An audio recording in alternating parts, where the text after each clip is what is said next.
क्या फ्यूचर में रशिया का Su-57 हमें HAL की फैसिलिटी में बनते हुए नजर आएगा? सो गाइस, ये काफी बड़ी अपडेट है। हाल ही के समय में NIA की तरफ से एक रिपोर्ट निकल कर आ रही है कि रशिया एक प्लान तैयार कर रहा है जिससे उन्हें ये बात पता चल सके कि आखिर भारत के अंदर HAL की फैसिलिटी में उन्हें Su-57 को बनाने के लिए कितना इन्वेस्ट करना पड़ेगा। यानी कि ये चीजें बताती है कि रशिया इंटरेस्टेड है Su-57 को HAL की नासिक फैसिलिटी में बनाने के लिए। हालांकि HAL की जो नासिक फैसिलिटी है जहाँ पे हमें Su-30 MKI पहले से रोल आउट होते हुए नजर आते हैं। इसी के अलावा सुखोई डिजाइन ब्यूरो ये वही कंपनी है जो कि बेसलाइन सुखोई 30 को डिजाइन करती है। खास बात यह कि इन्होंने ही Su-57 को डिजाइन किया है। अगर हम ऊपर से देखें तो Su-30 और Su-57 जो कि हमें एक ही तरीके की जेट फैमिली से बिलोंग करते हुए नजर आता है। क्योंकि Su-57 एक स्मार्ट फाइटर जेट है, इसलिए ये एस्टिमेट तैयार किया जा रहा है कि आखिर कितना इन्वेस्टमेंट करना पड़ेगा ताकि Su-30 को लेकर जो डेवलपमेंट लाइन है, मैन्युफैक्चरिंग लाइन है, उसे इंप्रूव करके Su-57 के लिए डेवलप कर पाए। इसी के अलावा प्रेजेंट टाइम में भारत और अमेरिका के बीच जिस तरीके की सिनारियो चल रहे हैं, जो पॉलिटिक्स चल रही है, नो एनी डाउट भारत के अंदर जो अपना फाइटर जेट प्रोग्राम है जो सैबोटाज होते हुए नजर आ सकता है। हमेशा इन पे संकट के बादल मंडराते रहेंगे। हमारी एयरफोर्स कैपेबिलिटी हमारे पास लगातार घटती जा रही है। हमारे LCA तेजस मार्क 1 और मार्क 2 जिसमें जनरल इलेक्ट्रिकल के F414 और F0414 इंजन का इस्तेमाल होगा। इसी के अलावा जो हमारे तेजस मार्क 2 है और M का जैसे बड़े प्रोग्राम जिस पर भी हम जनरल इलेक्ट्रिकल का F414 इंजन को लगाने वाले हैं। यानी कि आप समझ सकते हो कि हम कितनी ज्यादा हैवीली अमेरिकी इंजन के ऊपर डिपेंडेंट है। हालांकि ऐसे सिनेरियो में जो रक्षा विशेषज्ञ हैं उनका ये कहना है कि डोनाल्ड ट्रंप इस डील के साथ किसी भी तरीके की छेड़छाड़ करना नहीं चाहेंगे, क्योंकि इससे उनके लेकर जो वायर है एक काफी बड़ा डिफेंस पार्टनरशिप है जिससे कि उन्हें काफी ज्यादा प्रॉफिट हो रहा है, उनमें उन्हें काफी ज्यादा लॉस होगा। पर प्रेजेंट टाइम में जनरल इलेक्ट्रिक का जो लगातार इंजन को लेकर डिले शो करते जा रहा है, ऐसे सिनेरियो में हमारी जो एयरफोर्स कैपेबिलिटी है और हमारे फाइटर जेट की लेकर जो डिलीवरी है उसमें काफी ज्यादा डिले देखने को मिल रहा है। ऐसे सिनेरियो में भारत के पास मल्टीपल ऑप्शन होने चाहिए। यही कारण है कि भारत जो फ्रांस के साथ मिलकर अपने एमका को लेकर इंजन को डेवलप करने के लिए डील साइन कर चुका है। भारत फ्रांस की सेफ्रॉन के साथ मिलकर खुद के लिए इंजन डेवलप करेगा। ये इस इंजन को हम एमका मार्क 2 में इंटीग्रेट करेंगे। नो एनी डाउट इस इंजन को बनाने के लिए हमें 10 से 12 साल का समय लगेगा। ऐसे सिनेरियो में जो गैप बनकर तैयार हो रही है 10 से 12 साल के लिए हमारे पास कहीं ना कहीं 5th जनरेशन के फाइटर जेट मौजूद होने चाहिए। अब ऐसे सिनेरियो में भारत जो कि बाहर से 5th जनरेशन फाइटर जेट को बाय करने के बारे में सोच सकता है। ऐसे सिनेरियो में अगर भारत चाहे तो भारत रशिया से Su-57 के कुछ यूनिट को खरीद सकता है और ये वो फाइटर जेट होंगे जिन्हें भारत में डेवलप किया जाएगा। हालांकि Su-57 इसमें हमें काफी सारी प्रॉब्लम देखने को मिल चुकी है जिन्हें लगातार फिक्स किया जा रहा है। इसी के साथ जो इसका इंजन है AL-51 जो कि अभी फुल प्रोडक्शन में नजर नहीं आया है, पर यहाँ पे रशिया ने भारत को AL-41 इंजन को ऑफर किया था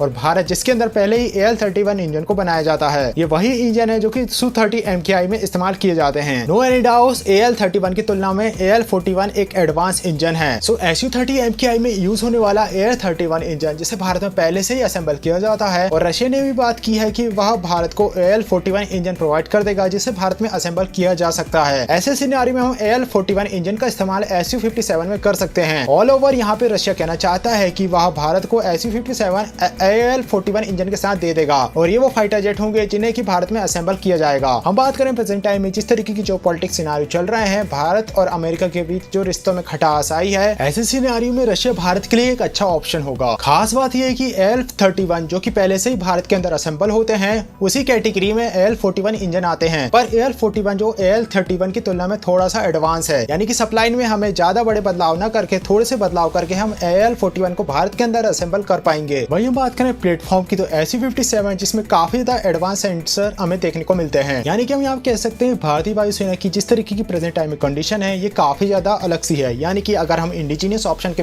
तरफ जाते हैं तो हमारे पास हमारे खुद के प्लेटफॉर्म हम बनाकर तैयार कर चुके हैं। HAL ने 10 से 11 की संख्या में प्लेटफॉर्म बनाकर तैयार कर चुकी है, पर क्योंकि हमारे पास केवल 2 ही की संख्या में इंजन अवेलेबल है, यही कारण है कि सितंबर के महीने के अंत तक HAL भारतीय वायुसेना को केवल 2 ही फाइटर जेट को डिलीवर कर पाएगी। इसी के अलावा हमारे पास रशियन ऑप्शन भी मौजूद है, लेकिन अभी उनकी कैपेबिलिटी उतनी ज्यादा अच्छी नहीं है कि हम उनकी तरफ पूरी तरीके से जा सकें। अब आखिर होगा क्या, ये तो फ्यूचर में ही देखने को मिलेगा। सो गाइस, आपके ओपिनियन इस पूरे टॉपिक को लेकर कमेंट बॉक्स में अपनी जरूर शेयर करके वीडियो अच्छा लगे वीडियो को लाइक चैनल को सब्सक्राइब करें। मिलते हैं नेक्स्ट वीडियो में, तब तक के लिए जय हिंद।